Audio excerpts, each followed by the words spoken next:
অসাধারণ শিলাবতীর রূপ আপনারা কিন্তু দেখতে পাবেন এই ওয়াচ টাওয়ারের একদম উপর থেকে। অসাধারণ প্যানোরামিক ভিউ।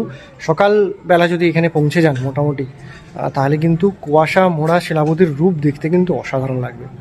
তো এই হচ্ছে ব্যাপার। এখানে পিকনিকও আপনারা করতে পারেন। সবচেয়ে বড় ব্যাপার হচ্ছে যেটা আমি দেখলাম, এই যে জায়গাগুলো রয়েছে, এই জায়গাগুলো কিন্তু প্রত্যেকটাই পিকনিক করার জন্য। তার জন্য বোধহয় এক্সট্রা ভাড়া দিতে হয়, সেগুলো ডিটেলস আমি ডেসক্রিপশানে বললাম, দিয়ে দেবো, সেখান থেকে চেক আউট করতে পারেন। তো গনগনি আগে যে ছিল, এখন গনগনি পুরো বদলে গেছে। অনেক কিছু ফেসিলিটির সাথে সাথে অনেক কিছু নতুন জিনিস এসছে। হ্যাঁ, জায়গা হয়তো